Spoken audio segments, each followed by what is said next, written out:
Welcome everyone to my channel. Today I wanted to do an opening of this package. Now, I got this at Barnes & Noble, and I have seen these and I've looked at them before, but I've never bought them. And so I actually, you know that I was on a buying ban during the month of January. I bought nothing. And then during the month of February, I kind of just sort of kept up not buying much, and I didn't buy any craft supplies at all during January or February. And in fact, I haven't bought any crafting anything since before Christmas. And so I wanted to open this today. I decided to take the leap and just see if these are even worth the value. This is $19.99, and so with tax it was 21 something.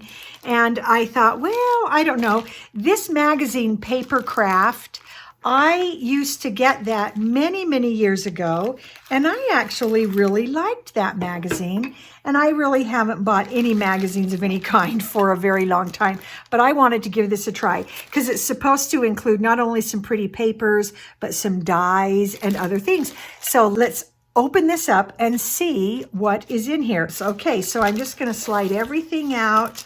Get rid of our packaging there. And of course, we have a magazine. And one thing I really like about the Papercraft magazine, or that I did like, is it just was full of so many ideas and just fun things to try. Of course, a lot of these require very specific stamps or dies, but of course they can be interpreted using what you have on hand. And so that's kind of my goal with that. And so let's see. So it's the Papercraft Essentials. This is issue 220. And so I would guess this is maybe a spring issue. There was another one in there that was Christmas. And the day I'm filming this, it's what, March 4th or 5th. And so this, I think, is a spring issue. But look at this fun idea. And I could use what I've got and interpret that. So that's the magazine. So let's see what else is in here. This is the part I was really interested in kind of checking out. And we'll see if everything they say is supposed to be in here actually is. And I love this paper. So I saw the paper packet and went, oh man, because it's those pinks and the light green, the mint green, and it's got just so many pretty colors that I know I use. So that's the cover. Oh, so we have, are these stickers or dies? Let's see. These are dies. Okay. So those are kind of fun. Those would be easy to use. And I see we've got 2 pages of 2 kinds of dies. And here's some more dies. And I think these are really pretty. And then we've got just some separate little things. I'm kind of curious about all of this. I was hoping for dies, not just, like metal dies that I could cut and reuse. And I'm not, so far, I'm not seeing that. But I do like this border. There are some things I use. I don't use a lot of pre-cut dies, but okay. And let me look at the back of this magazine. I might have I might have misinterpreted what I was reading. So it says, one versatile Tonic Studios die set used in 5 different ways. So I assumed that meant there would be metal dies. It doesn't appear as if that is the case. So, but look at these beautiful pinks and greens. So there is some beautiful paper. I love that. And I like the greens. I think there are a lot of papers here that I will use for different things. I'm not typically a patterned paper buyer. I don't buy much paper because I'm trying to use up what I've got. But these are really pretty. And I can see that I would use those. But when it comes right down to that, I'm actually a little disappointed. And I don't know if it's worth that $20 that I spent. If you need lots of pretty paper, and if you use these kind of punch out already cut die cuts, then maybe that would be something you would use. I was hoping for a die. Okay, so, I just based on that one thing, I don't think I would buy it again. And so, so that's my evaluation of that. I think that was a little bit misleading, and so therefore I end up a little bit disappointed. The positives are, yeah, the magazine has some interesting ideas that you can interpret your own way, and the papers are beautiful. But I also know a lot of that I can make on my own. And so if I were to give my overall thumbs up or thumbs down on this, I would probably say thumbs down, just because I think it's misleading. I don't think the value that they're saying really is there. And so there you go. If it had included metal dies, like it sort of implied, and maybe I'm wrong. Maybe dies means cut out paper as well as the metal things, and I just didn't realize that. But, you know, and it's interesting here. Look at this on the very front of the set there. Foiled die cut toppers, not dies. Anyway, maybe I'm just too picky.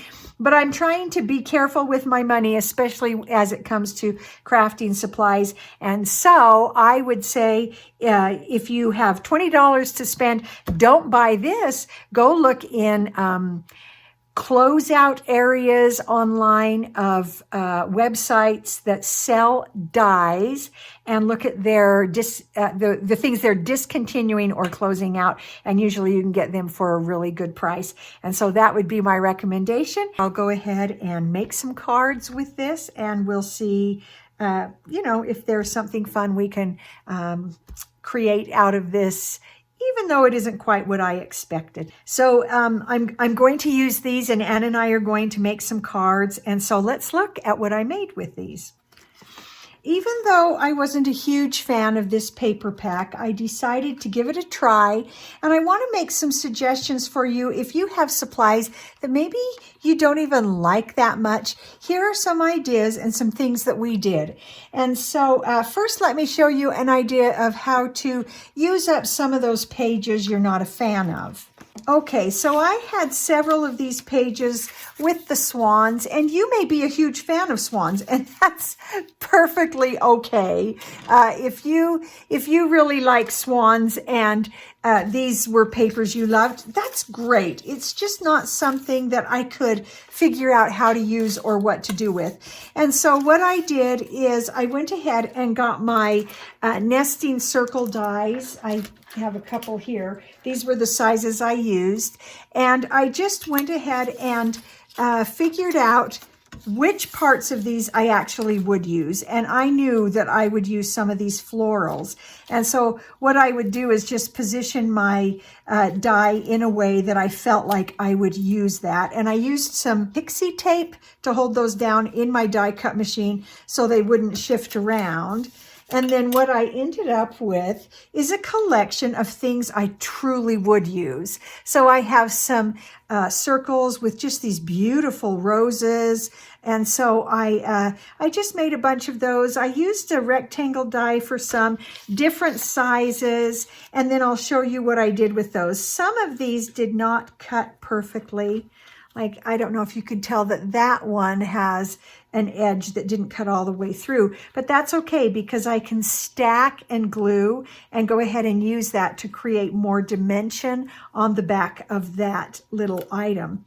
And so what I did is just cut some things out because I know these big, huge sheets I just wasn't going to use, but I was able to get a lot out of those and not end up wasting them. I'm going to show you what I did with some of these, and I'm going to save my favorites for last. So the first thing I did was I made just some small note cards. And so I feel like if it's a gift tag or just a quick thank you note or a note to go with a treat going to a neighbor, that the swans probably, they'll be fine. But then I was able to use a backing. So this one back here actually has a swan in the middle. And I went ahead and used a floral on top of it. So it kind of started out like something like that. So basically what I'm doing is using that background just as a backing for something that I actually like better. And so I just like that idea of using up that paper in other ways.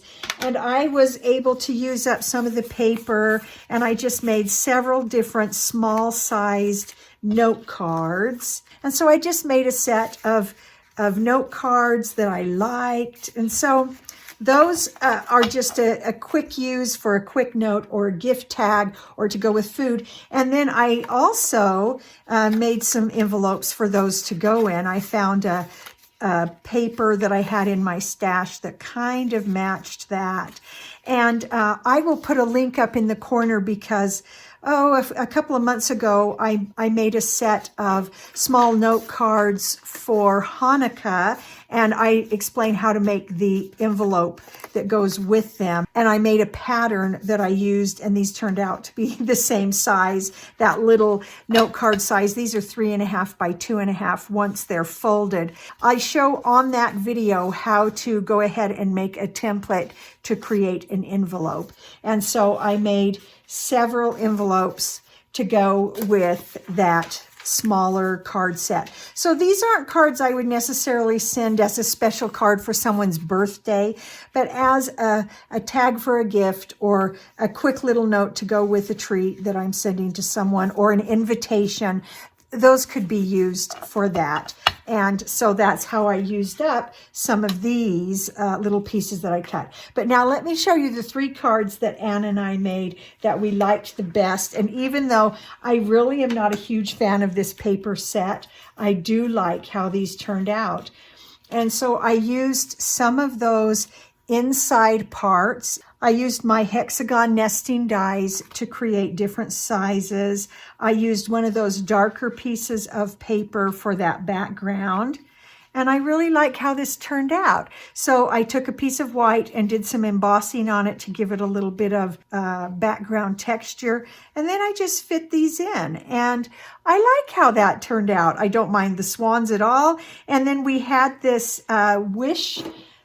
I had some words already cut that I had die cut a while ago, and it was just white, but white on white doesn't work. So what we did is we stamped that wish part with a Versamark stamp, and then we put gold embossing powder. I had Anne choose what color she wanted. We had lost the dot to the I, so we just put on a little jewel.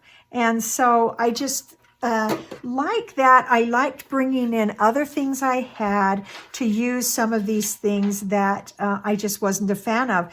And so I just went ahead and used the swans.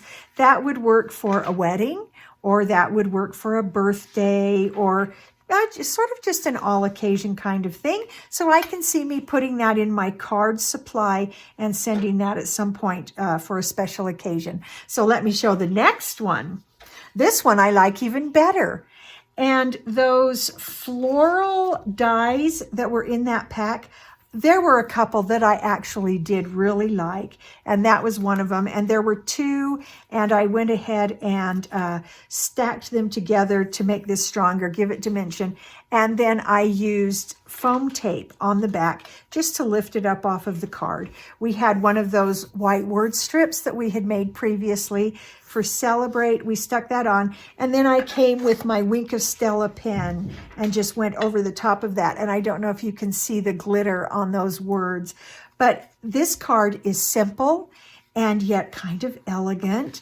We put a bit of those flowers that I just fussy cut out, put that on the inside. And I just really like this one. I think it's so pretty. And that one I can definitely see myself sending. I just love it. It's simple but beautiful. I love the colors. So then my last one is my favorite. So Anne wanted to do a wedding card. And so we went ahead and got some shades of pink because those are her favorite. And this background I ran through with an embossing folder, and it didn't quite emboss right. I'm not sure what I did, but I goofed it. And so it's embossed deeply here, and then it slowly comes up to no embossing at all. And I looked at that and I realized I really kind of liked that. So to save money when you're using your supplies, don't just throw away a goof. Actually look at it and see if it's usable. And I actually like that. And I wish I knew what I did wrong, because I would actually like to do that gradation of embossing depth on purpose. So there you go. So we had all the scraps. This particular inside thing was kind of weird shaped, and it was a little wonky, but I went ahead and used a square or a rectangle die and just kind of trimmed that up. And so I still have this interesting corner, which is fine. I just trimmed it up and then used a strip of the colorful die right there. And then we decided to finish it off with our wax seal. Our sealing wax adventures have been so much fun. We've really enjoyed that. And I found this color at Hobby Lobby, and I really like it because it comes in these already cut bits.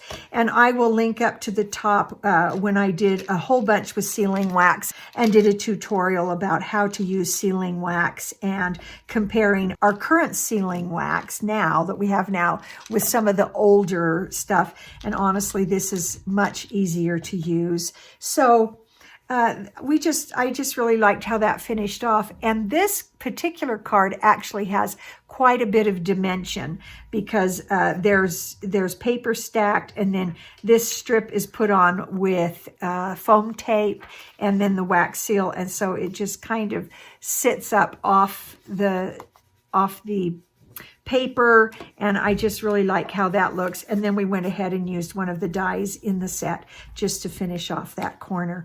And that ended up being my favorite one, probably because of the colors. I really like that. So a pack of paper that I was not a big fan of, that ended up creating 3 very different but beautiful cards, plus a whole set of gift cards, gift tags, kinds of things.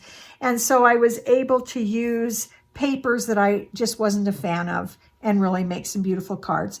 Also remember that there are others who collect, and I don't like to let my crafting supplies get too out of hand because it feels overwhelming to me.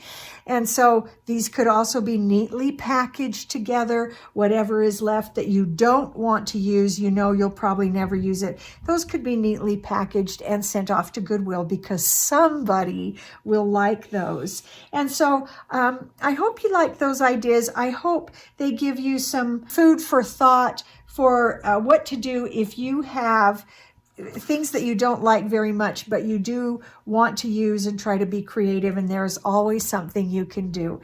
And so I hope you'll stay with me. Give this a thumbs up if there are any ideas in there that helped you, and I hope you'll subscribe, and we'll see you next time.